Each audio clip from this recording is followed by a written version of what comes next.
Bible को अपने हाथ में ले, हमारे विश्वास को कबूल करें, घोषित करें, ये परमेश्वर का वचन है, इसमें मेरा विश्वास, ये परमेश्वर का वचन है, इसमें मेरा विश्वास, ये परमेश्वर का वचन है, इसमें मेरा विश्वास। आइए कुछ आयत पढ़ना चाहते हैं। सबसे पहला लूका 21:33, लूक 21:33।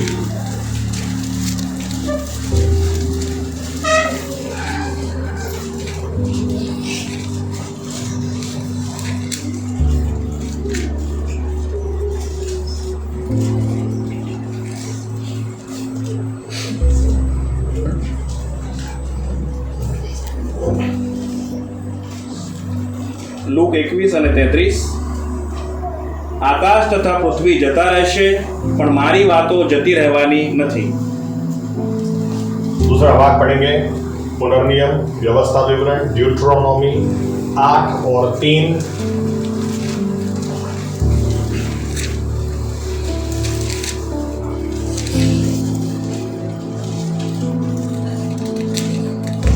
પુનર્નિયમ 8 અને 3।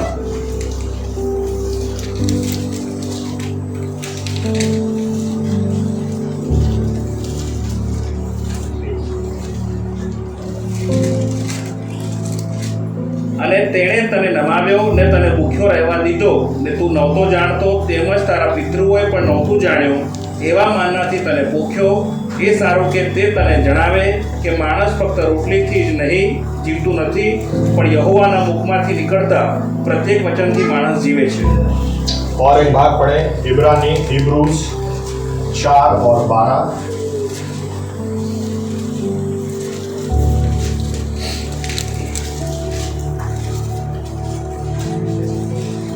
હિબ્રુ 4 અને 12। કેમ કે દેવનો શબ્દ જીવન, સમર્થ તથા બેધારી તલવાર કરતાં પણ વિશેષ તીક્ષ્ણ છે। તે જીવ તથા આત્માને અને સાંધા તથા મજ્જાને જુદા પાડે એટલે સુધી વીંધનારો છે અને હૃદયના વિચારોને તથા ભાવનાઓને પારખનાર છે। और एक आखिरी भाग अभी के लिए पढ़े, बाकी आयत काफी पढ़नी है। दूसरा तिमोथी 3 और 16। दूसरा तिमोथी 3 और 16।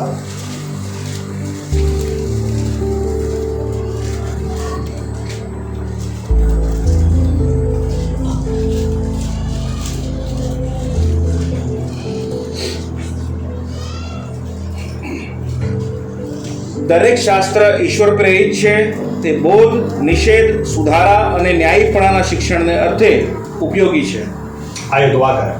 हमारे जीवन परमेश्वर प्रभु यीशु मसीहा, आपके जीवित समर्थ वचनों के लिए हम आपको धन्यवाद देते हैं और आपसे प्रार्थना करते हैं इन्हीं वचनों के द्वारा आज आप हमसे बात करें, आज आप हमसे व्यवहार करें। पवित्र आत्मा को आप हम पर उंडेल दें ताकि पवित्र आत्मा इस वचन की सच्चाई में हमें लेकर जाए और वचन की सच्चाई हमें मुक्त कर दे, वचन की सच्चाई हमें स्वतंत्र कर दे। वचन की सच्चाई प्रभु यीशु मसीहा, आज आपने जो कारण से आपका वचन भेजा वो परिणाम हमारे जीवन में लाने वाला हो जाए। इसलिए हम भी अपने हृदयों के मनों को, खिड़कियों को, दरवाजों को खोलते हैं ताकि आप आपके सामर्थ्य वचन को लेकर आज हमारे मनों के साथ, हृदयों के साथ बात करें, व्यवहार करें।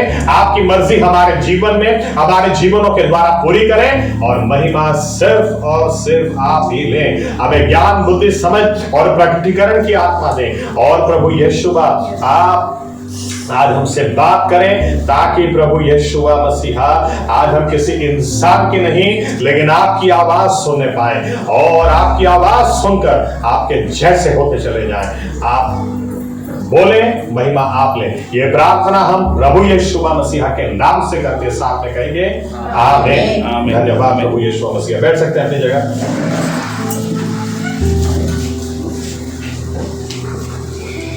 आगे बढ़े उसके पहले लास्ट संदेश जो हमने सुना था वहां से ही हम आगे बढ़ेंगे। उसके लिए आइए पढ़ते हैं लूका 16 आखिरी 2 आयत 30-31।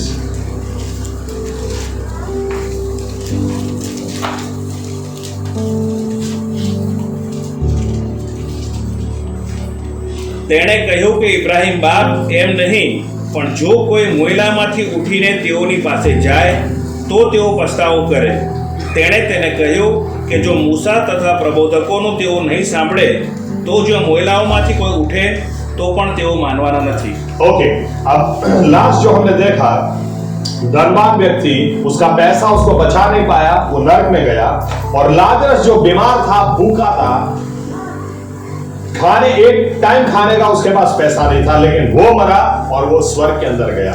और स्वर्ग और नरक के बीच में जो बातचीत चल रही थी, उस बातचीत में से यहां से हम आगे बढ़ना चाहते हैं। वो धनवान व्यक्ति क्या बोलता है? धनवान व्यक्ति बोलता है, अगर तू लाजरस को जिंदा करके वापस भेजेगा तो मेरे 5 भाई बच जाएंगे, मेरे 5 भाई नाश में नहीं जाएंगे। लेकिन स्वर्ग में से जवाब आया, स्वर्ग में से इब्राहिम ने यूं कहा, नहीं नहीं नहीं, मुर्दों में से जिंदा होने से कोई बच जाएगा ऐसा नहीं है। तुम्हें, तुम्हारे पास मूसा है, प्रबोधक है, यानी तुम्हारे पास परमेश्वर का वचन है। जो परमेश्वर के वचन पर विश्वास करेगा वही उद्धार पाएगा।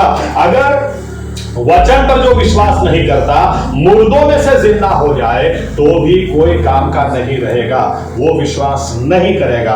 यानी इन शॉर्ट, अगर स्वर्ग में जाना है तो स्वर्ग से ही जवाब आया है कि स्वर्ग में अगर हमको जाने के लिए कोई तैयार कर सकता है तो परमेश्वर का वचन ही है। आमीन, आमीन, आमीन। सिर्फ परमेश्वर का वचन ही हमको स्वर्ग के लिए तैयार कर सकता है।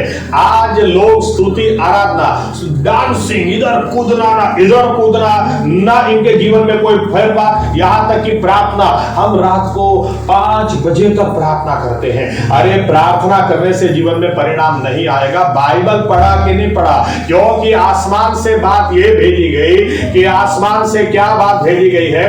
यीशु मसीह ने कहा कि आसमान चला जाएगा, पृथ्वी भी चली जाएगी, लेकिन मेरे वचन में से कोई बात अधूरी नहीं छूटेगी। आमीन। बाइबल कहती है, दूसरा तीमुथियुस 3:16 जो हमने पढ़ा, सारा वचन परमेश्वर प्रेरित है। परमेश्वर ने ये वचन हमको दिया, इसीलिए दिया है ताकि यही वचन हमको परमेश्वर के बारे में ज्ञान देगा, यही हमको सुधारेगा, यही हमको बदलेगा, यही हमको स्वर्ग के लिए तैयार करेगा। आमीन। स्वर्ग के लिए दूसरा कुछ परमेश्वर ने नहीं दिया। अगर विश्वासी व्यक्ति स्वर्ग के लिए गंभीर होगा, सीरियस होगा, तो वो बाइबल पढ़ेगा, क्योंकि स्वर्ग से बोला गया, वचन दिया है। तेरे भाइयों के पास मूसा है, प्रबोधक है, यानी वचन है। वचन पर वे विश्वास करेंगे तो ही वे स्वर्ग में आने पाएंगे। आमीन, आमीन।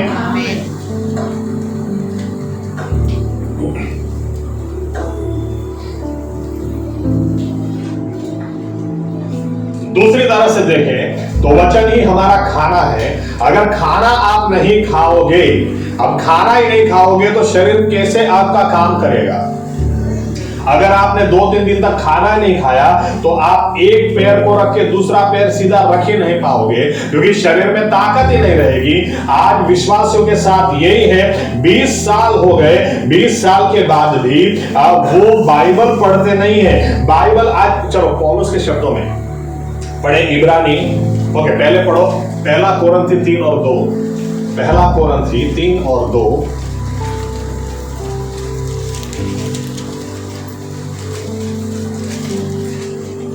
મેં તમને દૂધથી પાડ્યા છે નથી નહીં, કેમ કે હજુ સુધી તમે સમર્થ નહોતા અને હમણાં પણ સમર્થ નથી. देखो पौलुस क्या बोलता है, पहले भी दूध पिलाया, आज भी तुम दूध के ही लायक हो। दूसरा भाग भी पढ़ते हैं। थोड़े वर्षों के बाद पौलुस क्या लिखता है? इब्रानी 5, इब्रूस 5वां अध्याय 12, 13 और 14।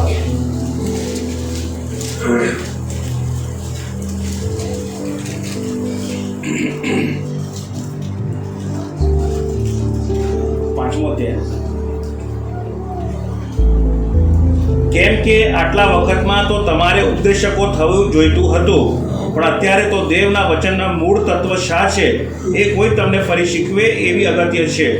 અને જેઓને દૂધની અગત્ય હોય ને ભારે ખોરાકની નહીં, એવા તમે થયા છો. કેમ કે જે કોઈ દૂધ પીએ છે તે ન્યાયપણા સંબંધિત બિન અનુભવી છે, કેમ કે તે બાળક જ છે.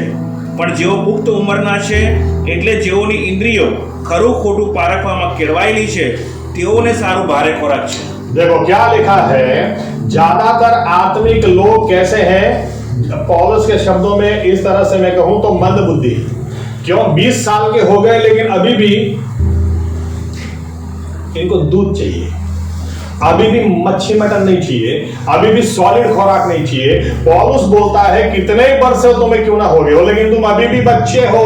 अभी भी अगर तुमको सिखाना पड़े, अभी भी अगर तुमको सिखाना पड़े कि भाई फटे कपड़े पहनना वो दुनिया की फैशन है, तुम्हारा दिमाग तो ठिकाना होना चाहिए। आमीन आमीन। 3000 की सीधी पैंट आती है तो वो लेके पहनो ना, 4000 की फटी कहां पहन रहे हो? आमीन। दिमाग ठिकाने आना चाहिए। अभी भी बच्चों की तरह सिखाना पड़े, अभी भी दूध पिलाना पड़े, हर बात में धन्यवाद दो। अभी भी अगर ऐसे संदेश देने पड़े तो 20-20 साल से या 10 साल से या 5 साल से आपने किया क्या कि अभी भी ऐसा चलता। अभी एक व्यक्ति मुझे फोन पे बोले थे, सर मेरे को इसने ऐसा बोला तो मेरे को बहुत बुरा लगा। मैंने कहा देखो, आपने दोनों के बीच की एक बात बोलो, किसी को नहीं पता। हाँ सर, हाँ बोलो बोलो। मैंने कहा देखो, उधार पाए हुए कितना टाइम हो गया? 15 साल, 18 साल, 20 साल। हाँ सर हो गया। मैंने कहा किसी को नहीं बताना। कोई भी पूछे तो बोलना 6 ही महीने पहले यीशु को जीवन दिया, 6 महीने पहले। अभी भी अगर 20 साल के बाद आके इसने ऐसा बोला, अरे कौन सा ये मेरे को अभी ऐसा हो रहा है कि दूध की बोतल लेके घूमो, जिसको भी पी लो, ये पियो, फरियाद करके ये पियो। पौलुस बोलता है आज भी अगर आपको पुरानी बातें सिखानी पड़े, अगर आज भी सिखाना पड़े कि धन्यवाद दो, आज भी सिखाना पड़े प्रार्थना करो, आज भी सिखाना पड़े चर्च में पहले आकर प्रार्थना करो, आज भी सिखाना पड़े प्रेयर मीटिंग में भाई जुड़ जाओ, अटेंड करो, अगर आज भी सिखाना पड़े कि माफ कर दो, छोड़ो, जाने दो, लेकिन अगर आज भी ऐसे संदेश देने पड़े तो फिर पौलुस के शब्दों में सीधी बात समझ में आती है, हमने सब कुछ किया है लेकिन खाना अच्छा खाया नहीं है। अगर खाना अच्छा खाया हो तो आदमी बढ़ेगा बढ़ेगा और बढ़ेगा ही। आमीन। इस याद रखना, स्वर्ग के लिए परमेश्वर ने उसका वचन दिया है। आज भी मुझे कई बार आश्चर्य होता है जब चर्च के अंदर लोग ऐसे बैठते हैं, अरे किसके हजूर में बैठे हो? फिर बच्चों को क्या सिखाओगे? आप स्कूल में ले जाओ, आप किसी अधिकारी के सामने ले जाओ, बेटा वो हमारे बॉस हैं, इधर अभी चॉकलेट की बात इधर नहीं करते। और चर्च में आवाज भी आ रही थे, खोलते वेफर खाओ, उसके बाद कहाँ बैठे हैं? परमेश्वर की हजूरी में। अभी भी सिखाना पड़े, अभी भी बोलना पड़े, यानी कि दूध की बोतल लेकर घूमने वाले लोग हैं। सीधी बात समझ में आती है। अगर अभी भी स्तुति आराधना में बोलना पड़े, अरे थोड़ा तो स्माइल रखो यार, अरे थोड़ी तो ताली बजाओ, अरे गला फाड़ के गाओ। आमीन आमीन। मुझे कई बार आश्चर्य होता है, आमीन है ना, आमीन आमीन जैसा कोई व्यक्ति बीट पे हो, आप सीधे खड़े रह सको, ऐसा कैसे हो सकता है? इतना अच्छा वो बजाता है कि नाचने नहीं वाला भी नाचता हो जाना चाहिए, फिर भी करो को जो बजाना चाहिए। मैं तो इतनी बार बोलते हैं कि गाओ, बोलो बोलो, मुंह खोलो, फिर भी मुंह नहीं खोलते। पूरी चर्च गा रही है राजाओं।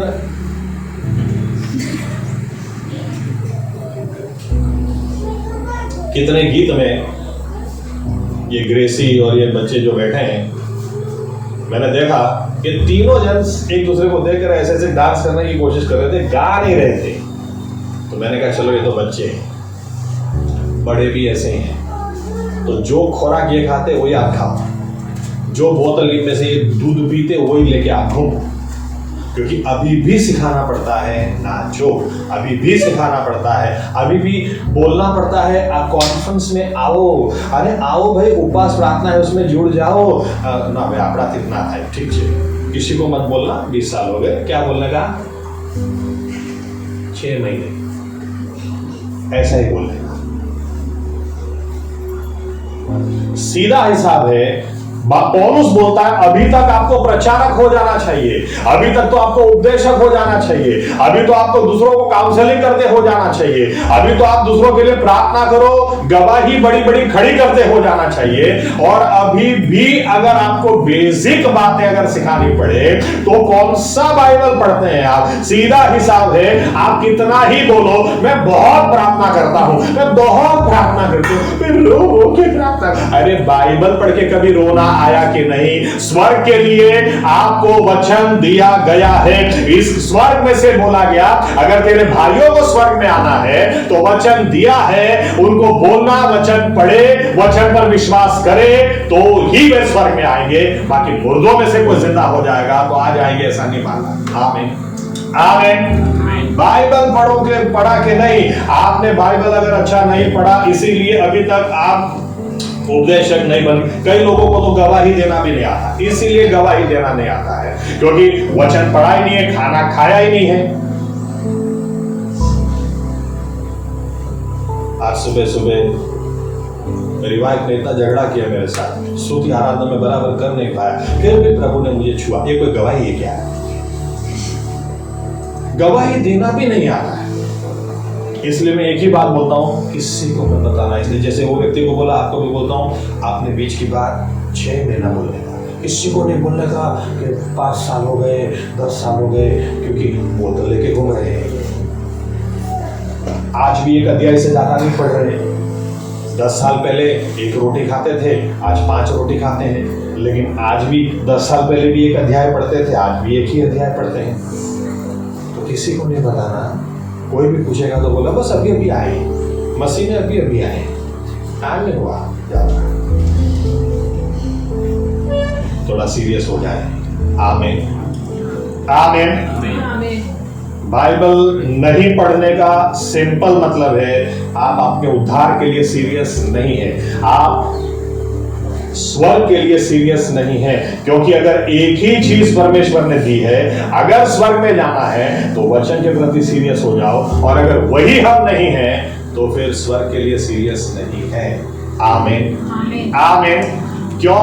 वर्षों बीत जाने के बाद भी वही का वही स्वभाव, वही की वही बोली, वही का वही दृष्टि, क्योंकि खाना ठीक से खाया नहीं है।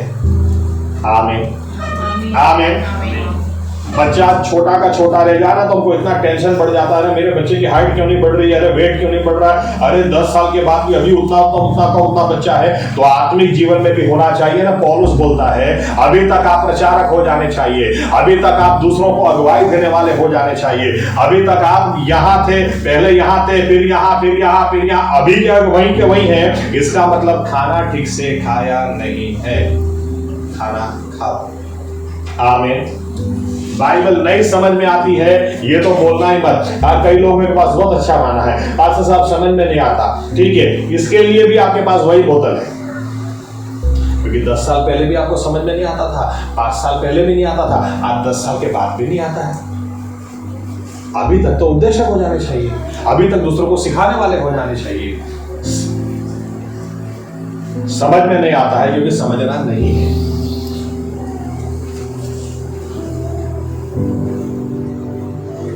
बाइबल पढ़ो। आमीन। क्योंकि यही परमेश्वर ने दिया। अगर स्वर्ग में जाना है तो स्वर्ग से बात भेजी गई है, यही है। आज भी वचन, इस वचन के बारे में क्या लिखा है, आयत हमने पढ़ी, दूसरी आयत हम देखते हैं। आप इब्रानी 4 और 12 में क्या लिखा है? क्यों ये वचन हमको पढ़ना है? क्योंकि ये वचन आज भी लिखा है, जीवंत है और समर्थ है। आज भी आत्मा और प्राण को भेद देता है। आज भी ये वचन आपके हृदय के विचारों को परखता है और आज भी ये वचन काम करता है। क्यों? क्योंकि यही वचन परमेश्वर ने दिया जो हमको स्वर्ग के लिए तैयार करता है। आमीन आमीन। इसीलिए बाइबल कहती है परमेश्वर का वचन मुंह में से निकल गया, ये कभी निष्फल नहीं जाता, ये कभी बिना फल लिए नहीं आता, ये फल लेकर आएगा और आएगा ही। क्योंकि ये आज भी जीवंत है, आज भी समर्थ है, आज भी काटाकुटी कर सकता है, आज भी हृदय के विचारों को खोल के खड़ा कर सकता है। आज भी अगर स्वर्ग के लिए कोई आपको तैयार करेगा तो याद रखना, कोई पास्टर नहीं करेगा, कोई बिशप नहीं करेगा, कोई पोप नहीं करेगा, लेकिन सिर्फ परमेश्वर का वचन, परमेश्वर के वचन के लिए सीरियस हो जाए। आमीन। बाइबल कहती है, कुछ आयत पढ़ेंगे कुछ नहीं भी पढ़ेंगे, लेकिन आपको मैंने बोला है लिखने का रखो। बाइबल कहती है ये संसार अंधेरे से भरपूर है और अगर इसमें उजियाला है तो वो परमेश्वर का वचन है। भजन संहिता 109 और 105 में लिखा, तेरा वचन 119 और 105 में लिखा, तेरा वचन ही मेरे पैरों के लिए दिया स्वरूप है, तेरा वचन ही मेरे मार्ग के लिए उजियाला है। यीशु मसीह ने इसलिए यूहन्ना 3 में कहा, जो कोई भी मेरे पीछे आएगा कभी भी अंधेरे में नहीं चलेगा। क्यों? क्योंकि परमेश्वर का वचन हमको उजियाला देता है। आमीन। परमेश्वर का वचन हमको समझ देता है, बुद्धि देता है। आइए पढ़ते हैं और एक बात भजन संहिता 119 में ही, भजन संहिता 119 9 और 11।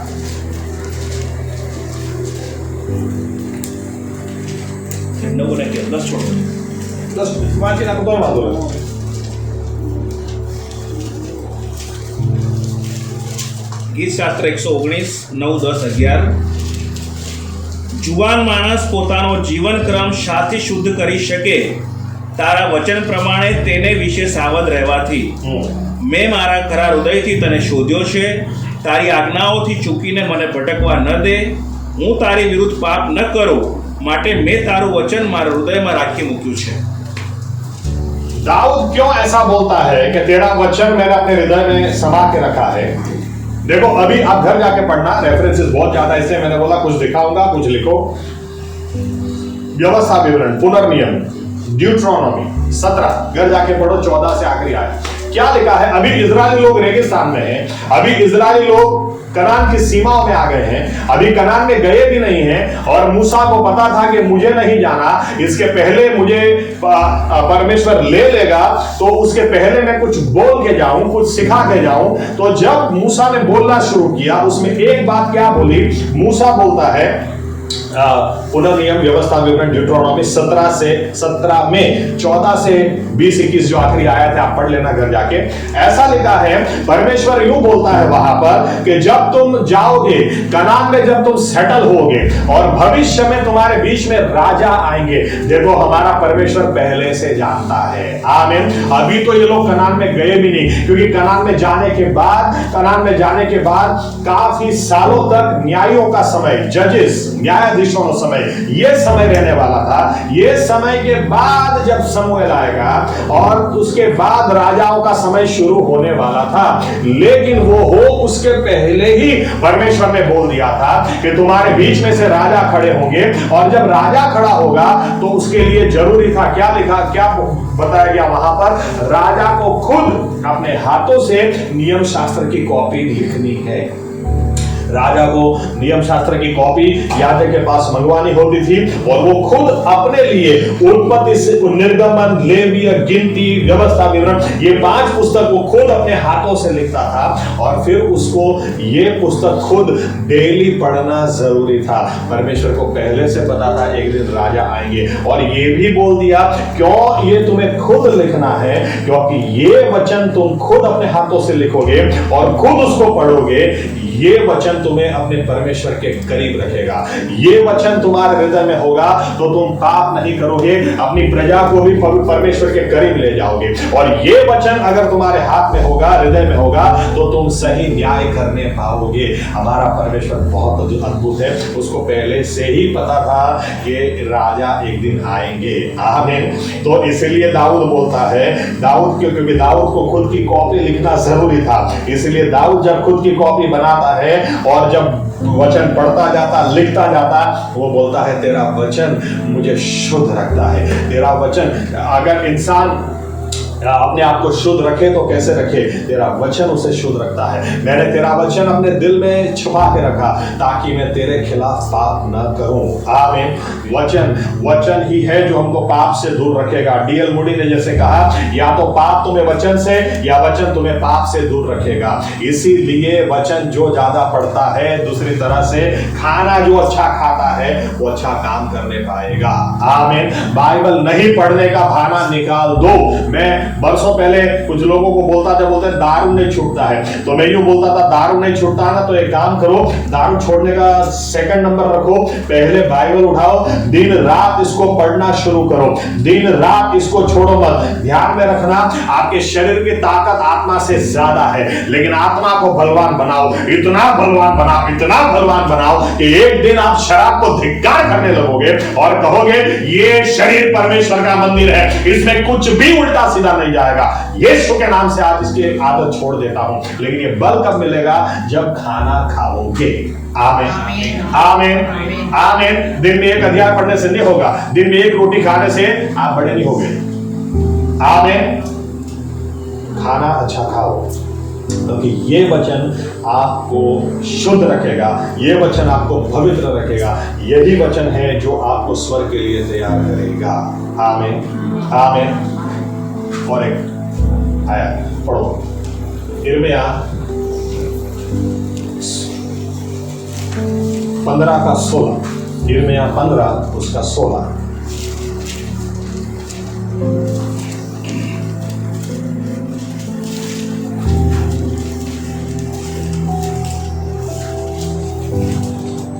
તારા વચનો મને પ્રાપ્ત થયા ને મેં તેઓને ખાધા અને તારા વચનોથી મારા હૃદયમાં આનંદ તથા હર્ષ ઉત્પન્ન થયો, કેમ કે હે યહોવા સૈન્યોના દેવ, તારા નામથી હું ઓળખાઉં છું। देखो यिर्मयाह, ओके, इस तरह से बोलो कि एक कहावत है, एक समझ है कि अगर वाइफ आपके साथ में हो तो आप पूरी दुनिया के सामने लड़ाई कर सकते हैं, लेकिन अगर वाइफ ही आपके साथ लड़ाई करने बैठे तो ये आदमी कुछ भी नहीं कर सकता। लेकिन वाइफ का सपोर्ट हो तो आदमी दुनिया को जीत लेगा। यिर्मयाह को परमेश्वर ने यूं बोला, यिर्मयाह को रड़तो प्रबोधक बोलते हैं, रोता नबी, क्योंकि इसका कोई सुनता ही नहीं था।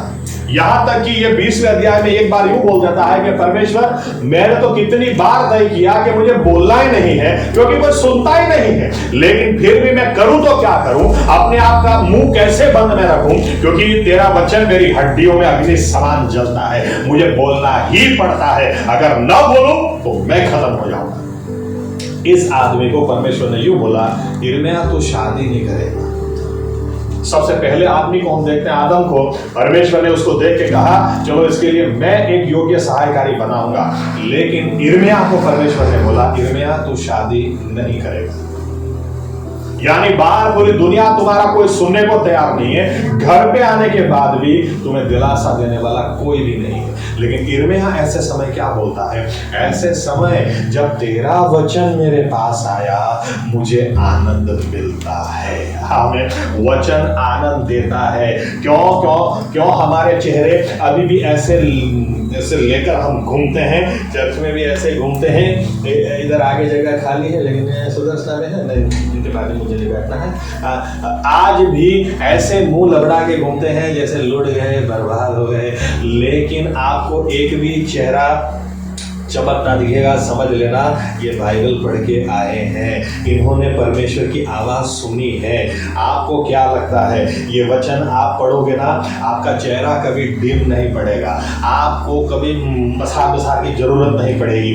आप ये पढ़ोगे, नहीं प्रभु मुझसे बात कर, नहीं प्रभु मुझसे बात कर, देखो उसने मुझे नालायक कह दिया, उसने कह दिया ऐसा है वैसा है, प्रभु मुझे बहुत रोना आ रहा है। लेकिन आप वचन पढ़ोगे और परमेश्वर आपके साथ बात करेगा, मैंने तुझे भाई के साथ और आश्चर्य के साथ तेरी रचना की है, डर मत बेटे, मैं तेरे साथ में हूं। पानी तुझे डुबा नहीं सकता, आग की ज्वाला तुझे जला नहीं सकती, क्योंकि मैं तेरा परमेश्वर तेरे साथ में हूं। जब आपके पास परमेश्वर का वचन आएगा, आप उसके ऊपर मनन करोगे, आपके चेहरे पर आनंद छिलकता ही जाएगा।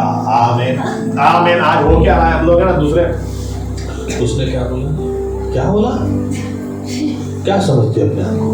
5 साल से यही चल रहा है, आगे नहीं बढ़े इसने। लेकिन यिर्मयाह बोलता है, क्योंकि राजा ने एक बार जब जाना कि यिर्मयाह क्या लिख रहा है, तो लिखा है उसके हाथ में जो था वो राजा ने लेकर पूरा जला दिया, नष्ट कर दिया। फिर भी यिर्मयाह बोलता है जब तेरा वचन मेरे पास आता है मैं आनंद से भर जाता हूँ। आमीन। तेरे वचन पर मैं मनन करता हूँ। विश्वासी लोग, अगर आप वचन के ऊपर मनन करके आओगे, आप ये बात उदाहरण के तौर पर चर्च में दान डालने का पैसा भी आपके पास नहीं है और आप ऐसे उदास आते हैं, क्या कर रहा है, पैसा भी नहीं है, क्या करो ये नहीं। लेकिन अगर आप बाइबल पढ़ के आओ, कई लोग तो बाइबल पढ़ते नहीं है। संडे को क्यों बाइबल पढ़ना, पास्टर है ना बोलेंगे। लेकिन अगर आप पढ़ के आओ, अगर आप फिर भी पढ़ के आओ, अगर आपने पढ़ा हो कि मैं इधर उधर नजर लगाऊं, कहां से मुझे सहाय मिलेगी, लेकिन जिस परमेश्वर ने आसमान और पृथ्वी को बनाया, वहां से मेरी सहाय उतरती है। आप जब यहाँ पर आओगे ना, आपको ताली नहीं बजाने आती होगी तो भी बजाओगे, आपको नाचना नहीं आता तो भी आप नाचोगे, क्योंकि परमेश्वर के वचन ने आपको आनंद से भर दिया। आमीन, आमीन, आमीन। परमेश्वर का वचन दिन रात पढ़ो, आपके जीवन में आनंद की कभी कमी नहीं होगी। आमीन। और एक बात इसी से जुड़ी हुई, चलो पढ़ो यूहन्ना 6:63, जॉन 6:63।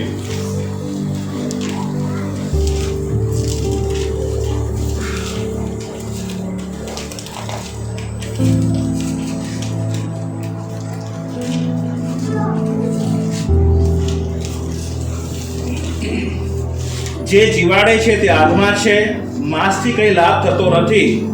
જે વાતો મેં તમને કહી છે તે આત્મા તથા જીવન છે। देखो बाइबल क्या बताती है, यीशु मसीह ने कहा जो बातें मैं तुमसे कहता हूं ये जीवन है। आमीन। और जीवन हो तो दिखना ही चाहिए। आमीन। जीवन हो तो दिखना ही चाहिए, आनंद हो तो दिखना ही चाहिए। आमीन। और एक बात पढ़ते हैं समझने के लिए, इब्रानी 9 और 4, Hebrews 9 and 4।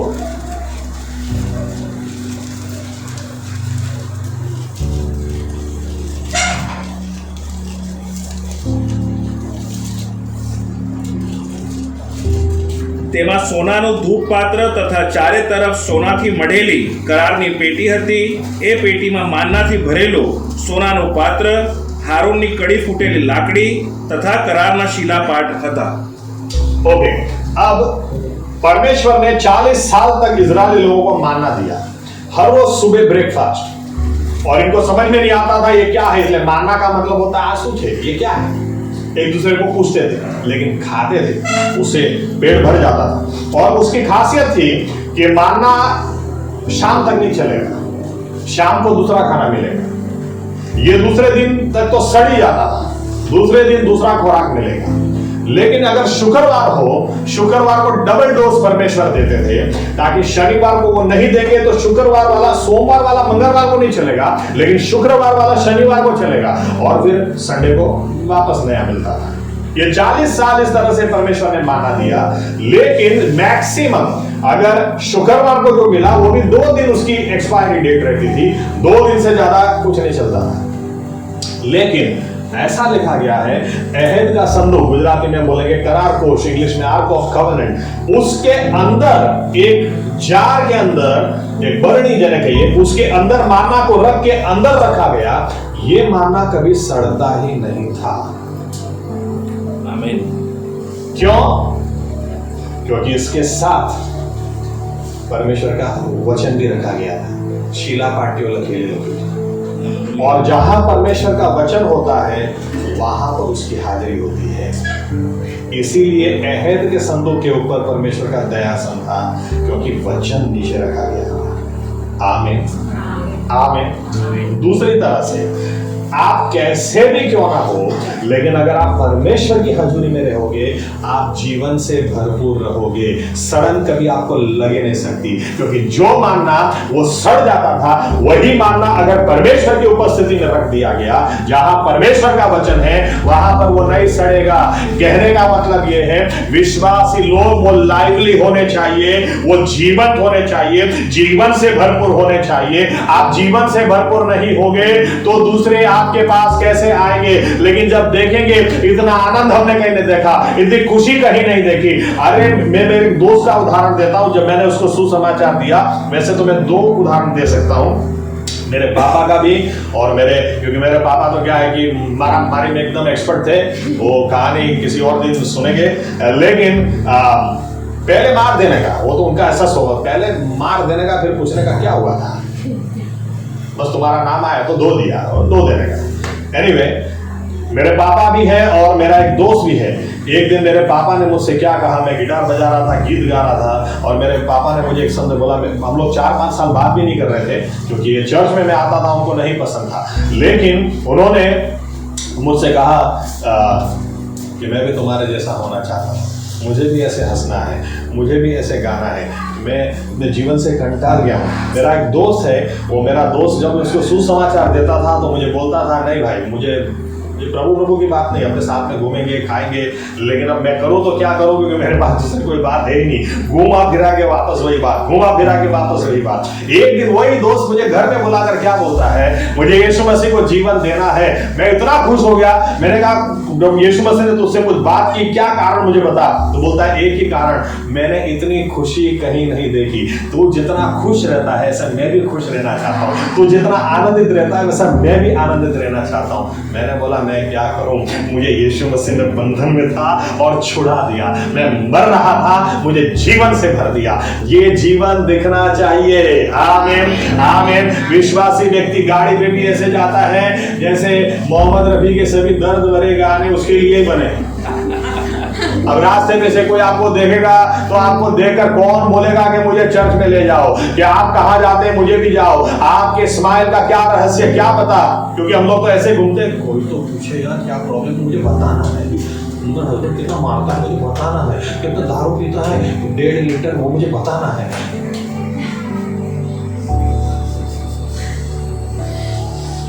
बाइबल पढ़ो, ये आपको जीवन से भर देगा। आमीन, आमीन, आमीन, आमीन। आज ऐसे लोग घूमते हैं कि मैं कुछ तो बाइबल पढ़ा, ये सब प्रार्थना करते हैं।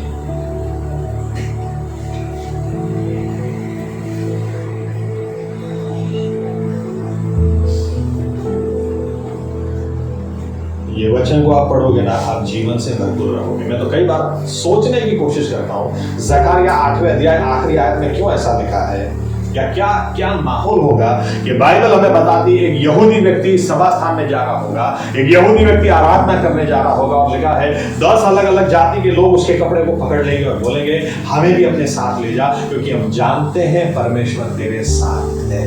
हालेलुया। और हमें कोई पूछता ही नहीं है, क्योंकि हम लोग घर से भी निकलते हैं तो यार जाना पड़ेगा, नहीं तो पास्टर पूछेंगे क्यों नहीं आया चर्च में, चलो चलते हैं।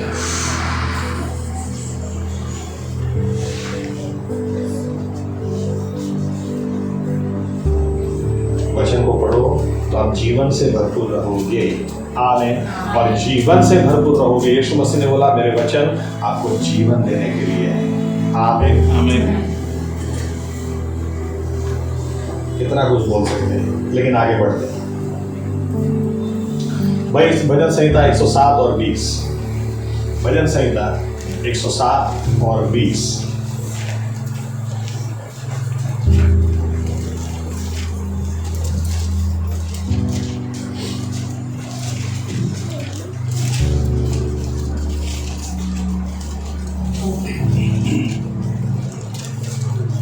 તે પોતાનું વચન મોકલીને તેઓને ક્ષમા કરે છે અને દુર્દશામાંથી તેમને ઉગારે છે। ओके, ये 2 हिस्सों में इस वचन पर मैं बोलूंगा। पहला भाग, आप जब भी बाइबल उठाओ ना,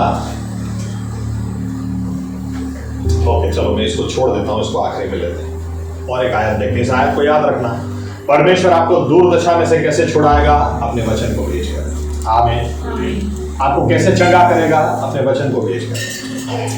इसको याद रखना। दूसरा भाग हम देखते हैं, एफएससी 5:26 और 27। एफएससी 5:26 और 27।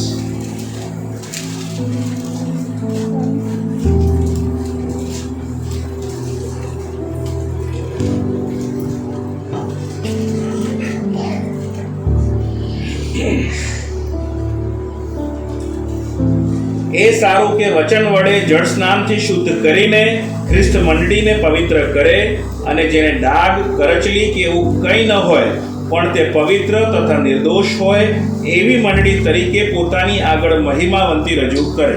ओके, दूसरी तरफ से देखने जाए तो क्या लिखा है, देखो सगाई हो गई, अगर आप उद्धार पाए हैं और अगर हमारे बीच में अभी भी कोई ऐसा है जिसे अपना जीवन यीशु मसीह को नहीं दिया तो दे देना. अगर आप क्रिश्चियन परिवार में पैदा हुए और आपको लगता है स्वर्ग आपका ही है, नहीं, बाइबल हमें स्पष्ट सिखाती है हर एक, कोई भी न्याय नहीं, कोई भी नहीं. आमीन. जरूरी है झुक जाए और कहे प्रभु यीशु मेरे गुनाह आप मुझे माफ करें, आपके खून से मुझे धो दें और मुझे आपका बेटा बेटी बनाएं, वो करेगा. आमीन. लेकिन यहां पर जो लिखा, सगाई हो गई लेकिन शादी के लिए अभी हम तैयार नहीं है. आप देखोगे कभी भी किसी की सगाई होती है तो सगाई के दिन का फोटो देखो, शादी के दिन का फोटो देखो, आपको पता चल जाएगा यहां से यहां क्या जमीन आसमान का फर्क है. और वो फर्क लाने वाला बीच में कोई नहीं होता, ब्यूटी पार्लर होता है. और कई लोग तो क्या कराते हैं, एक शादी थी, एक हफ्ता बाकी है, मैंने फोन किया कैसी तैयारी चल रही है, क्या है, किधर है, फोन लगा नहीं, फोन नहीं लग रहा. सर वो ब्यूटी पार्लर. अच्छा अच्छा अच्छा, एक हफ्ते पहले ही? नहीं, एक हफ्ते पहले नहीं सर, एक हफ्ते का प्रोग्राम. एक हफ्ते कमाल है. एनीवे, सगाई के दिन और शादी के दिन का जो फर्क आता है वो ब्यूटी पार्लर से आता है. आमीन. एक दिन स्किन वाइटनिंग, एक दिन हेयर स्ट्रेटनिंग, एक दिन डाई, एक दिन मेहंदी, एक दिन ये ना वो ना, ताकि यहां से शुरुआत की लेकिन शादी के दिन तक लगेगा वाह क्या बात है, सब सूरत ही बदल गई है.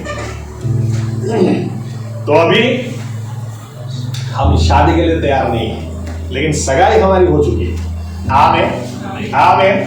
और बीच का जो फर्क है या फर्क जो लाना है, क्या लिखा है, यीशु मसीह हमको कैसा बनाना चाहते हैं, ऐसा बनाना चाहते हैं कि वो खुद हमें शादी के दिन अपने सामने अपनी कलीसिया को महिमा में रुजू करे. आमीन. अभी अगर हमको ले जाया जाए तो गड़बड़ी हो जाएगी, गड़बड़ी यानी भयंकर गड़बड़ी हो जाएगी. अभी अगर हमको इसी वक्त स्वर्ग में ले लिया जाए ना तो एक बोलेगा शादी बाकी थी, मेरी शादी भी बाकी है, और दूसरा बोलेगा कल ही मेरे हस्बैंड ने मेरे को भी सॉरी बोला नहीं है, प्रभु तुम थोड़ा जल्दी बुला लिया, अभी उनको सॉरी लेने का था. अभी स्वर्ग में ना हल्ला बोल हो जाए. अगर अभी हमको स्वर्ग में लिया तो बाइबल क्या बताती है, परमेश्वर ने सगाई जरूर की है हमारे साथ लेकिन ब्यूटी पार्लर का ये पैकेज दिया है. लिखा है वचन ही है जो हर दाग को मिटाएगा, हर जुर्रियों को मिटाएगा. ये वचन ही है जो आपको महिमावन तैयार करेगा. आमीन. अभी भी स्वभाव ठीक नहीं है, उसको बदलेगा. दृष्टि ठीक नहीं है, उसको बदलेगा. नहीं तो मैं तो कई बार सोचता हूं अगर परमेश्वर का वचन अगर हमारे जीवन में काम न करे तो स्वर्ग में ज्यादा नहीं, एक ही सीन आपको दिखाता हूं.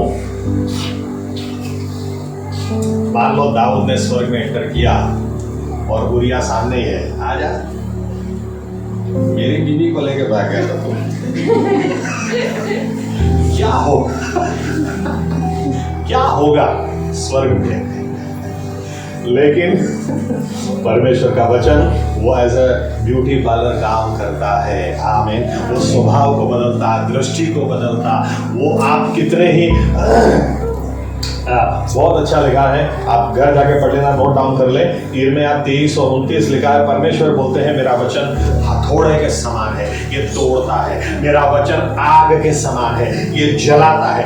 यानी कि जो भी कमजोरियां हैं, जो भी ऐब हैं, जो भी बुरी बातें उनको जलाकर और शुद्ध करके उस पार लेकर आता है. अगर आप वचन के लिए कौन सी ऐसी औरत होगी या कौन सी ऐसी स्त्री होगी, लड़की होगी जो शादी के लिए तैयारी करनी है, उसकी शादी करीब आ रही है और अपनी ब्यूटी के ऊपर ध्यान ही नहीं दे रही है, जबकि विश्वासी लोगों को यह समझ में नहीं आता हमारी ब्यूटी, हमारी सुंदरता ये वचन से है. परमेश्वर ने दागों को निकालने के लिए, स्वभाव को बदलने के लिए, जुर्रियों को निकालने के लिए वचन दिया है. ये वो ब्यूटी पार्लर है. इसमें जितना ज्यादा समय बिताओगे उतना ही सुंदर होते चले जाओगे. आमीन, आमीन. मैं कुछ नए लोगों के लिए, ज्यादा लोग नए नहीं है लेकिन जो हैं उनके लिए मैं एक उदाहरण देता हूँ, समझ देता हूँ। मेरा घिसा पिटा उदाहरण है, लेकिन जब मैं बड़ौदा नया नया आया तो मेरा मकान वाले का लड़का मुझे बोलता था कि आप कहाँ जाते हैं बाल कटाने के लिए। मैं बोलता था इधर। कितना रुपया लेता है? 100 रुपया। तो बोले ज्यादा है, 60 रुपए में मशीन के साथ मेरा हजाम काटता है, उधर जाओ। 3-4 बार मुझे बोला, तो एक दिन मैंने सोचा चलो यार जाके आता हूँ, हर बार पूछता है। तो जाके आया तो बैठा तो अच्छे बाल काटे एकदम फर्स्ट क्लास मशीन से। मैं भी खुश हो गया, मैंने कहा क्या बात है। फिर मुझे बोला कि सर फेस मसाज करना है, तो मैंने कभी कराया नहीं था उस वक्त। तो मैंने पूछा कि वो क्या होता है। बोलता है अरे चेहरा चमक जाएगा। मैंने कहा कर डालो। तो उसने तो शुरू किया तो मैंने कभी स्क्रब वगैरह करवाया नहीं, और जब स्क्रब उसने चालू किया तो मुझे ऐसी गुदगुदी हो रही वो पैसे हैंडल पकड़ के बैठा और वो स्क्रब करते जा रहा है। फिर वो वाइब्रेटर लिया, उससे घुमा रहा। मैंने कहा क्या है यार। फिर मेरे को एकदम से बोलता है सर वो ब्लैक हेड्स थोड़े हैं। तो मैंने कहा वो क्या होता है। बोले कभी निकालो। मैंने कहा नहीं, तो मुझे ठीक है। मैंने कहा कर दो, मुझे क्या पता। तो छोटा सा एक मशीन जैसा लिया और चालू किया और नाक बहने लगा मेरा, तो आंख में से आंसू बहने लगे। वैसे पकड़ के बैठा और वो घुमाते जा रहा है। फिर देखो सर, अरे मुझे देखना नहीं, तू करना, मैं जल्दी कर। इतना मुझे दर्द हुआ, आंख में से पानी, नाक में से पानी। और फिर जब मैं घर में गया, पहले तो मैं खड़ा हो गया। मैंने कहा कितना देने का। तो बोलता है 600 रुपया। मैंने कहा 60 रुपए के लिए मैं आया था, 600 रुपया ले पकड़। जब घर गया तो मेरी वाइफ ना किचन में काम कर रही है। क्या कर रहा है? क्यों चमक रहा है? क्या मुझे हालोल जाना था उस दिन। मैं तो नहा धो के हालोल गया विजिट के लिए। और हालोल जब गया तो मेरी आदत है कई बार मैं फोन कर देता हूँ पहले से कि बस आ ही रहा हूँ या आधे घंटे में आ रहा हूँ। तो जिसके घर में गया तो दरवाजा खुला छोड़ दिया था और पानी लेने के लिए अंदर, और दूसरे व्यक्ति से मैं बात कर रहा था, एकदम से पानी। सर क्या कराया? क्यों चेहरा चमक रहा है? मैं खड़ा हो गया। मैंने कहा 600 रुपये वसूल हो गए।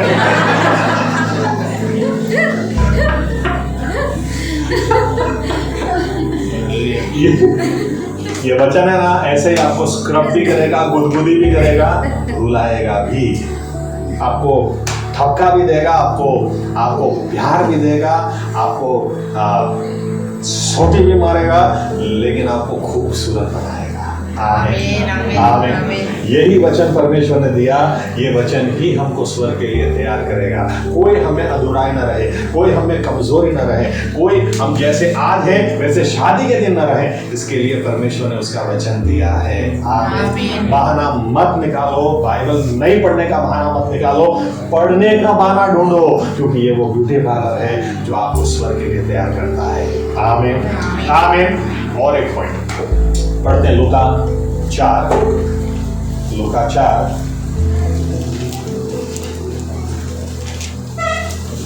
3 और 4।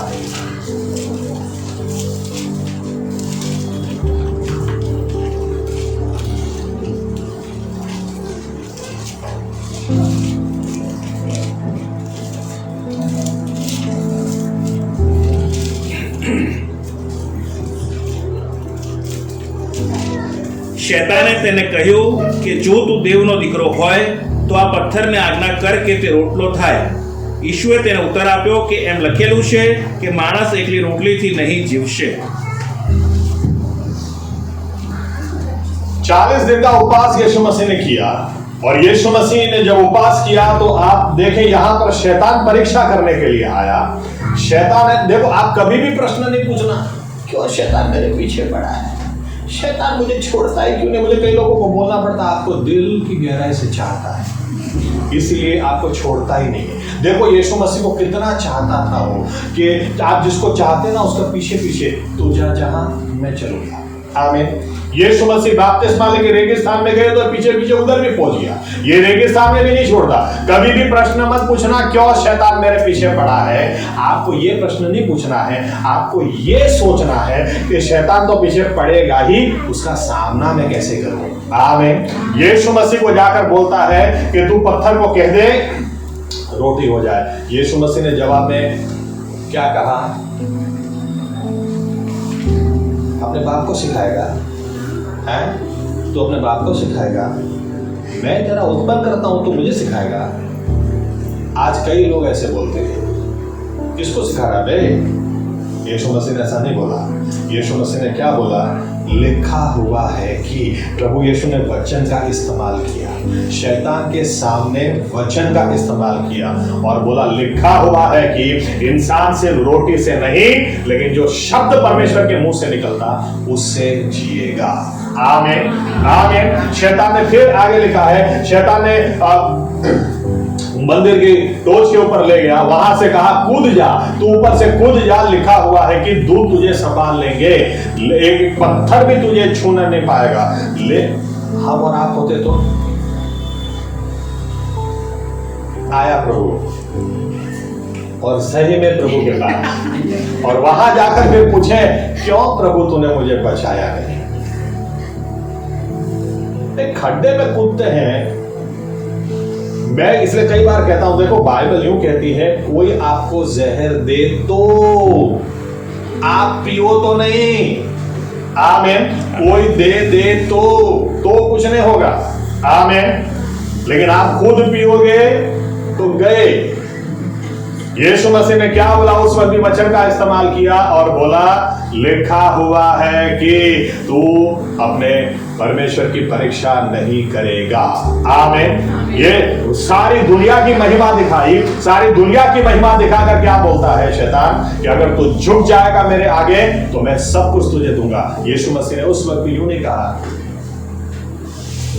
स्वर्ग में से फेंका ना तुझे, अंधा है क्या, दिमाग काम नहीं करता, भूल गया स्वर्ग में सारी दूत मेरी आराधना करते हैं। कोई बकवास नहीं, कोई जरूरत की बात नहीं। लिखा हुआ है कि आमीन। लिखा हुआ है कि तू सिर्फ अपने परमेश्वर यहोवा की आराधना करेगा, उसके अलावा और किसी की नहीं। यीशु मसीह बाइबल को इस्तेमाल करते हैं, ये बात हमको सिखाती है आत्मिक जीवन में जो लड़ाई हमको लड़नी है वो वचन को लेकर ही लड़नी है। आमीन। देखो ये हमको समझ में आता है, जब एक दूसरे के साथ लड़ाई करनी होती है तो समझ में, आपने बोला था मेरी बर्थडे के दिन नया मोबाइल दे, आपने बोला था मेरे को दिला, आपने बोला था मेरे को, आपने बोला, ये याद आ जाता है। लेकिन उत्पत्ति 1 और 3 के अंदर क्या लिखा वो देखना पड़ेगा, वो याद नहीं। लेकिन यीशु मसीह को याद था। इस बात से हमको पता चलता है आत्मिक जीवन में। ओके पढ़ो तो लूक 4 और 12 क्या लिखा है। ઈશુએ તેને ઉત્તર આપ્યો કે એમ કહેલું છે કે તારે પ્રભુ દ્વારા દેવનું પરીક્ષણ ન કરવું। 13 પછી શૈતાન સર્વ પરીક્ષણ પૂરું કરીને કઈક મુદત સુધી તેની પાસેથી ગયો। लिखा है जब यीशु मसीह ने वचन का बार बार इस्तेमाल किया तो शैतान छोड़कर भाग गया। आमीन। शैतान चला गया। आप वचन को इस्तेमाल करो, आप वचन को इस्तेमाल करोगे आत्मिक जीवन में लड़ाई करने में, ये वचन आपको विजय देगा। ये वचन आपको स्वर्ग के लिए तैयार भी करेगा। ये वचन आपको बदलेगा, दागों को निकालेगा, जुर्रियों को निकालेगा। लेकिन यही वचन शैतान को भी आपके जीवन से दूर भगाएगा। आमीन आमीन। आत्मिक लड़ाई में कुछ और काम नहीं आएगा, ये वचन आपको काम में आएगा। घर जाकर पढ़ लेना, भजन संहिता 19 और 7 में लिखा ये वचन हमको बुद्धि देता है, ये वचन विजडम देता है। यानी वचन आप जितना ज्यादा पढ़ोगे उतना बुद्धि से भी आप बढ़ते चले जाओगे। आमीन। मैं आखिरी पॉइंट पर आता हूं, उसके लिए पढ़ते हैं नहम्याह 8वां अध्याय। नहम्याह 8वां अध्याय पहली और दूसरी आयत पढ़ें।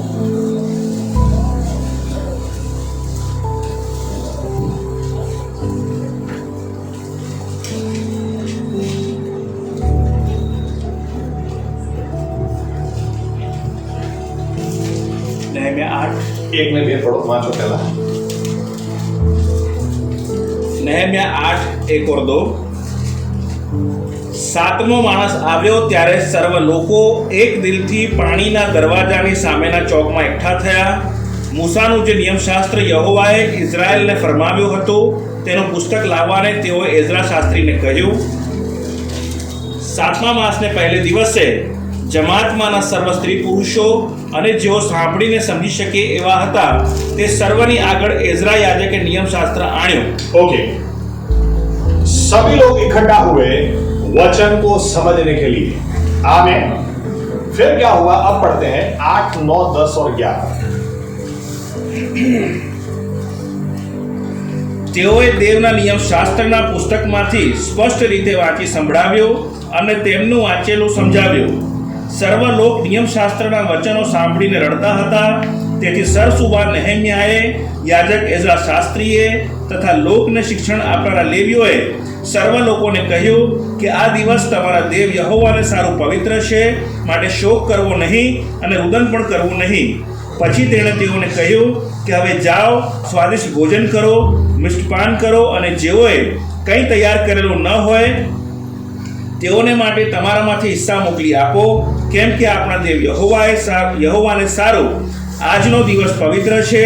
એથી તમારે ઉદાસ પણ ન થવું, કેમ કે યહોવાનો આનંદ તે જ તમારું સામर्थ्य છે. ओके, अब देखिए यहां पर मैंने आपसे कहा भजन संहिता 107 और 20 और इसको हम कनेक्ट करेंगे. यहां पर क्या लिखा है, सबसे पहली बात, बहुत जरूरी बात, हर विश्वासी जब भी चर्च में आप आओ, आपके पास प्रार्थना होनी चाहिए कि प्रभु यीशु आपका वचन भेज कर आप मेरे साथ बात करो. आमीन. चर्च में हम आते क्यों हैं? वचन को सीखने के लिए, वचन को सुनने के लिए आते हैं. इसलिए ये प्रार्थना करना बहुत जरूरी है, प्रभु यीशु मेरे साथ बात करो. आप घर में भी जब बाइबल को उठाओ, जब घर में भी बाइबल को उठाओ तो आपकी प्रार्थना होनी चाहिए बाइबल खोलने से पहले, प्रभु यीशु मुझे सिर्फ पढ़ना नहीं है, आप मेरे साथ बात करो, आप मेरे साथ बात करो. आमीन. आमीन. और इसीलिए यहां पर क्या लिखा है, 70 साल तक जब बाबेल में गुलामी में रहने के बाद ये लोग आए, 70 साल तक इन्होंने चर्च सर्विस अटेंड नहीं की, 70 साल तक इन्होंने परमेश्वर के वचन को नहीं सुना, 70 साल इन बातों से वे दूर रहे. इसीलिए जब सब लोग इकट्ठा हुए तो एजरा और नहम्याह को इसकी सीरियसनेस पता थी कि इन लोगों को सबसे पहले वचन सुनाना जरूरी है. और इसलिए जब सभी लोग इकट्ठा हुए तो लिखा है इनके बीच में एजरा खड़ा हो गया, दूसरी कोई बात करने के लिए नहीं, वचन सुनाने के लिए.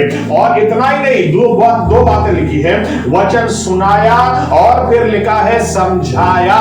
वचन सुनाना भी जरूरी है, समझाना भी जरूरी है. आमीन. और फिर लिखा है तीसरी बात, लोगों को जब समझ में आया तो लिखा है वे रो पड़े. जब वचन इनको समझ में आया तो वे रो पड़े, क्योंकि 70 साल तक हो सकता है इन्होंने मान लिया होगा कि परमेश्वर ने हमको छोड़ दिया, लेकिन जब आज उसका वचन आया तो इतनी सामर्थ में आया कि देखो मैंने तुम्हें कभी छोड़ा ही नहीं था. यिर्मयाह का पुस्तक देख लो, मैंने तुमको पहले ही बोला था कि सीधे रहो, नहीं तो 70 साल गुलामी में ले जाऊंगा, लेकिन 70 साल के बाद वापस लाऊंगा. तुम्हारा परमेश्वर वो भविष्य अंत को पहले से जानने वाला परमेश्वर है, पहले से भविष्य दिखा देने वाला परमेश्वर है. जब लोग वचन को सुन रहे थे इनके हृदय छिद गए, और बाइबल कहती है इतना ये लोग रोने लगे कि तब नहम्याह ने क्या कहा, नहम्याह ने कहा आज परमेश्वर का वचन तुम्हारे पास आया है, आज परमेश्वर ने तुमसे बात की है, आज रोने का समय नहीं है,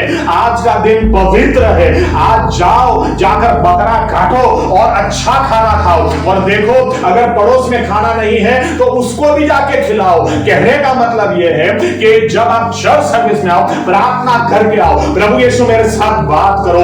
आप जब घर में बाइबल पढ़ो सिर्फ जानने के लिए, डिबेट करने के लिए और कोई कारण से मत पढ़ो, प्रभु यीशु मेरे साथ बात करो. और जब ये प्रार्थना के साथ आप इधर आओगे, जब प्रार्थना के साथ आप घर में बाइबल खोलोगे और परमेश्वर सीधा आपके साथ बात करेगा, तो आप समझ नहीं सकते कितना आनंद, कितनी खुशी हो जाए. कुछ गवाही मैं देता हूं. एक बार एक व्यक्ति, मुझे नए व्यक्ति आए चर्च में और मुझे बोला कि पास्टर साहब मुझे जेपी साहब से बात करनी है. मैंने कहा वो 9:30 तक आ जाते हैं, लेकिन पता नहीं आज नहीं आए हैं. और जेपी साहब ने अहमदाबाद में नियम बना के रखा था मैं 9:30 तक ना आऊं, 9:30 बजे चर्च चालू कर देने का बस. तो मैं तुरंत चला गया अंदर, वो भाई भी आकर बैठ गए, मैंने गिटार लगा दी और प्रार्थना करना शुरू कर दिया. और प्रार्थना के बाद आंख खोली तो जेपी साहब सामने खड़े थे. आगे तो मैंने गिटार उनको दे दी, मैं क्वायर में जाके खड़ा हो गया. और ये जेपी साहब ने गाना शुरू किया और गाते गाते एकदम से बोलते हैं, रुक गए और बोलते हैं कोई है हमारे बीच में जो ये सोच के आया है कि आज जेपी साहब से मैं मिलूंगा और फिर इसके बाद घर जाके पंखे के ऊपर लटक के खुदकुशी कर लूंगा. आपका जीवन बहुत कीमती है, ऐसा कदम कभी भी नहीं उठाना. यीशु मसीह आपको बहुत चाहता है. और वापस गाना शुरू कर दिया. जब गवाही का समय आया, वो व्यक्ति नया जो आया था आकर खड़ा होकर बोलता है, जेपी साहब ने जो बोला मेरे बारे में बोला. इनको कैसे पता कि मैं यूं सोच के आया था कि आज जेपी साहब से मिलूंगा, घर जाकर पंखे पे लटक जाऊंगा. मैं अपने जीवन से टूट चुका, हार चुका, लेकिन आज परमेश्वर ने मेरे साथ बात की है, आज परमेश्वर ने मेरे साथ बात की है, मैं जिंदगी में कभी ऐसा कदम नहीं उठाऊंगा। आप प्रार्थना करके आओ, प्रभु यीशु मेरे साथ बात करो। आमीन। चर्च में आते क्यों हो, मुंह दिखाने मत रहा हो, चेहरा गिनाने या माथा गड़ावा नहीं है, लेकिन प्रार्थना के साथ प्रभु यीशु मेरे साथ आप बात करो मुझे, क्योंकि बाइबल कहती है अगर ये प्रार्थना के साथ आप आओगे तो वो अपने वचन को भेजकर आपको चंगा करेगा, वो अपने वचन को भेजकर आपकी दुर्दशा में से आपको निकाल देगा, वो आपके वचन को भेजकर, और जब वचन आपके पास आएगा तो वो दिन आपके लिए पवित्र समय, पवित्र दिन हो जाएगा। आज मुझे दाल चावल नहीं खाना है, आज मैं पार्टी करूंगा। क्यों? क्योंकि आज परमेश्वर ने मेरे साथ बात की है। उतना ही नहीं, अरे भाई तेरे पास नहीं तो तू भी मेरे साथ आ जा, अरे मैं खिलाता हूं, क्योंकि आज परमेश्वर ने हमारे साथ बात की है। ये पवित्र समय है, पवित्र घड़ी है। ये इस तरह से अगर हर विश्वासी करने लगे। मैं एक दिन जेपी साहब के घर गया और काफी पुरानी बात है, और उनको पता था कि मैं आऊंगा, वो घर में अकेले थे उस वक्त, तो घर का दरवाजा खुला छोड़ दिया था। तो मैं जैसे गया मुझे लगा कुछ चल रहा है अंदर, तो मैंने धीरे से ऐसे देखा तो टेबल के ऊपर बाइबल पड़ी हुई थी और जेपी साहब ऐसे कूद रहे थे, ऐसे ऐसे कूद रहे। तो मैंने कहा, मैं थोड़ी देर तक देखता रहा, मैंने कहा, फिर खुला, आ गया, चल मैं नहाने जाता हूँ, तो बैठ तब तक। मैंने कहा 1 मिनट, कूद क्यों रहे थे? तो बोल तुम देखा? मैंने कहा देखा, टेबल पे बाइबल पड़ी है, एक आयत अंडरलाइन की है, देख ले, मैं नहाने जाता हूँ। मैंने ऐसे जाके टेबल में देखा, दूसरा पत्रस 2 और 9 उसमें अंडरलाइन किया हुआ था, परमेश्वर अपने अभिषेक को संभालना चाहता है। ये आयत पढ़कर वे खुद रहे थे कि आज परमेश्वर ने मेरे साथ बात की है। लोग जितना भी आक्षेप लगाना लगा ले, जो जितना भी नाम खराब करने का कर ले, लेकिन परमेश्वर का जो अभिषेक है, परमेश्वर उसको संभालना जानता है, वो उसको छुड़ाना जानता है। क्यों? क्योंकि आपने सिर्फ बाइबल को पढ़ा नहीं है, आपके साथ परमेश्वर ने बात की है, और जब आपके साथ बात हो, यही पवित्र समय है, यही पवित्र घड़ी है कि उस दिन पार्टी होनी चाहिए। इस तरह से आप चर्च में आओ, सिर्फ टाइम पास करने के लिए नहीं, लेकिन आपकी पूरी हफ्ते प्रार्थना हो, प्रभु यीशु मेरे साथ बात करना, प्रभु यीशु मेरे साथ बात करना। और जब परमेश्वर की आवाज आपके पास आए, ये आपके लिए पवित्र समय, पवित्र घड़ी हो जाएगी। आमीन। घर में भी आप बाइबल सिर्फ पढ़ने के लिए मत पढ़ो, आप समझ लो ये ब्यूटी पार्लर का समय है। आपको मैं मेरे हजाम की बात बताता हूँ। उसने मुझे कई बार क्या बोला, यार एक बार थोड़ा टाइम निकाल के आओ, अपने फेशियल करेंगे। मैंने कहा कितना टाइम जाएगा ये बताओ? बोलता है 2.5-3 घंटा। मैंने कहा इतना टाइम नहीं अपने पास, लेकिन मैं इतना समझता हूँ जो लोग कराते हैं वो 2 घंटे, 2.5 घंटे, 3 घंटे, 4 घंटे आराम से बैठ रहे, फिर जब देखते तो रहता है। लेकिन बाइबल का जो ब्यूटी पार्लर है, इनको ऐसे काम चाहिए। बीच में एक व्यक्ति मुझे बोलते हैं, सर अंकित साजवान को आपने सुना है? मैंने कहा सुना ना, सुना है, उनकी गवाही भी मैं जानता हूँ। सर वो मैंने बात सीखी उनके साथ। मैंने कहा क्या? बाइबल की आयत है ना, जो जो उसे बोलनी चाहिए। मैंने कहा 1 मिनट, बोतल होती तो देता।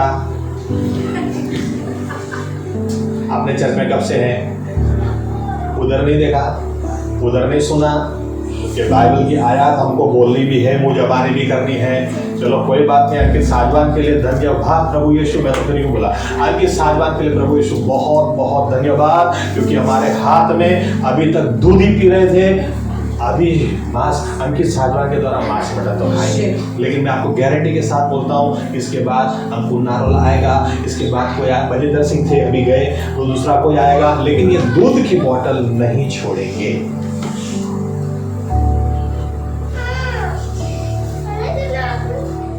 एक व्यक्ति कुछ दिन पहले जेपी साहब को बोलते हैं, साहब आपने अंकुर नारोला को सुना है? जेपी साहब ने बोला नहीं, बताइए आप, बताना क्या चाह रहे हो? अरे साहब हमको अभी पता चला कि दशांश क्यों देना चाहिए। जब भी सामने बोला प्रेज द लॉर्ड, हमने 20 साल सिखाया, आपको पता नहीं चला। विदेश से सेवक आके सिखा के गए, आपको पता नहीं चला। अब अंकुर नारोला के द्वारा चला। अंकुर नारोला के प्रभु यीशु को धन्यवाद। फिर जेपी साहब मुझे बोलते हैं, इस बात को 6 महीने हो गए, अभी तक एक भी बार नहीं दिया।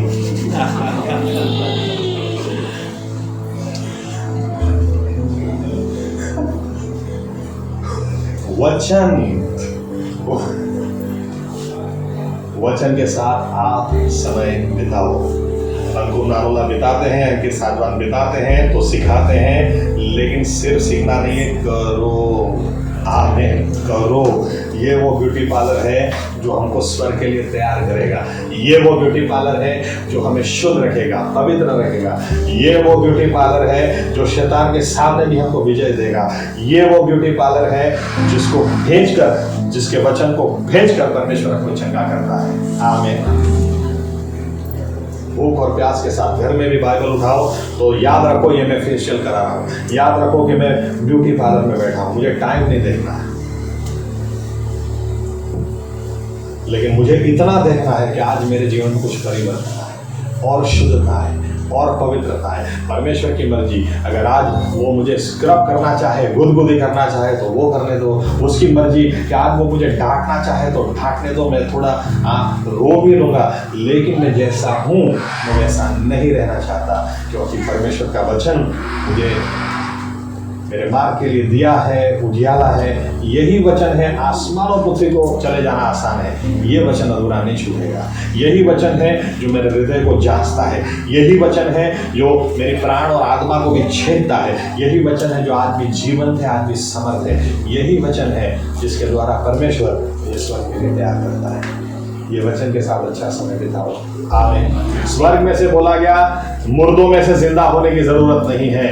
वचन जो उनके पास है उसको वे अगर पढ़ेंगे और उसके ऊपर मनन करेंगे, उसको जीवन में उतारेंगे, तो वे लाजरस की तरह स्वर्ग में आएंगे। आमीन। आइए अपनी जगह खड़े हो जाए।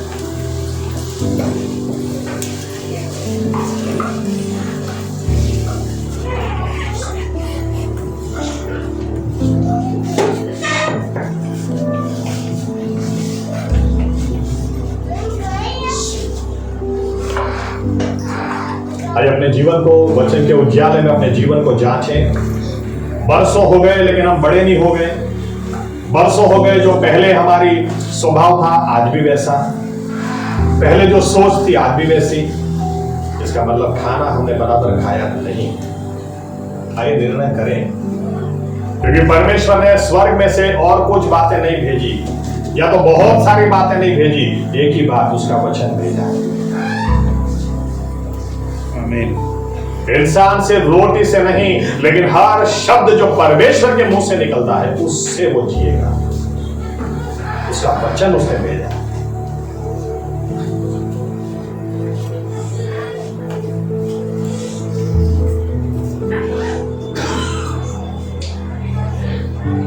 अभी तक उपदेशक हो जाना चाहिए, अभी तक प्रचारक हो जाना चाहिए, अभी तक इतनी ज्ञान बुद्धि समझ से भरकर दूसरों को मसीह में मजबूत करने वाला हो जाना चाहिए। लेकिन पौलुस बोलता है अभी भी तुम दूध पीते हो, क्योंकि अभी भी बच्चे ही हो। ऐसा हमारे किसी के बारे में कहा न जाए। आइए हम निर्णय करें, आज से बाइबल हम ज्यादा पढ़ेंगे, क्योंकि ये सिर्फ बाइबल नहीं है, हमारा आत्मिक खुराक है। ये वो खुराक है जो हमें स्वर्ग के लिए तैयार करता है। ये वो खुराक है जो हमें आनंद देता है। ये वो खुराक है जो हमें जीवन से भरपूर करता है। ये वो खुराक है जो हमें पाप से बचाए रखता है। ये वो खुराक है जो शैतान को कुचलने में हमारी मदद करता है, हमें विजयवंत बनाता है। प्रभु यीशु मसीहा, घर में हो, कलीसिया में हो, किसी बाइबल स्टडी में हम जाएं, लेकिन जहां कहीं भी आपका वचन खोला जाए, आज के बाद हमारी यही प्रार्थना होगी, आप बोलो, क्योंकि मैं आपको सुनना चाहता हूं। आप मेरे साथ बात करो। और आप क्या करोगे? भजन संहिता 107 और 20 के मुताबिक आपके वचन को भेजकर आप हमें चंगा कर दो। आपके वचन को भेजकर आप हमारी दुर्दशा में से हमें बाहर निकाल दो। आपके वचन को भेजकर जब आप हमसे बात करोगे, वही दिन, वही क्षण, वही घड़ी हमारे लिए पवित्र घड़ी हो जाएगी। पवित्र समय हो जाएगा। हम अच्छा खाना खाएंगे, हम आनंद करेंगे और दूसरों के साथ भी शेयर करेंगे। आज का दिन मेरे लिए पवित्र है, आज का दिन मेरे लिए बहुत बड़ा है, क्योंकि आज परमेश्वर ने मेरे साथ बात की। प्रभु यीशु ऐसा चेंज हम सभी के जीवन में आए, ऐसा अनुग्रह आप हम पर होने दें, ऐसी हमारी प्रार्थना और विनती। और ये परिवर्तन जब लोग हमारे जीवन में देखें तो वे भी प्रभु यीशु हमें कहने लगे, हम आपके साथ आना चाहते हैं, क्योंकि हम जानते हैं कि परमेश्वर आपके साथ है। ऐसी गवाही हमारी भी हो और महिमा सिर्फ और सिर्फ आपको मिले। ये प्रार्थना हम प्रभु यीशु मसीह के नाम से करते हैं, साथ में कहेंगे आमीन। ओ आकाशમાં हमारा बाप, તમારું નામ પવિત્ર થાઓ, તમારું રાજ્ય આવો, જેમ આકાશમાં તેમ પૃથ્વી પર તમારી ઈચ્છા પૂરી થાય। દિવસની અમારી રોટલી આજ તમે અમને આપો, અને જેમ અમે અમારા ઋણીઓને માફ કર્યા છે તેમ તમે અમારા ઋણો અમને માફ કરો, અમને પરીક્ષામાં ન લાવો, પણ બુરાઈથી અમારો છૂટકો કરો। કેમ કે રાજ્ય તથા પરાક્રમ તથા મહિમા સર્વકાળ સુધી તમારા છે। આમેન। હવે આપણા ઉદ્ધારકર્તા પ્રભુ યેશુવા મસીહાની કૃપા, તેમનો અછાય પ્રેમ અને તેમની અદ્ભુત હાજરી આપણા દરેકની સાથે હમણાંથી સદા સર્વકાળ સુધી રહેશે। આમેન।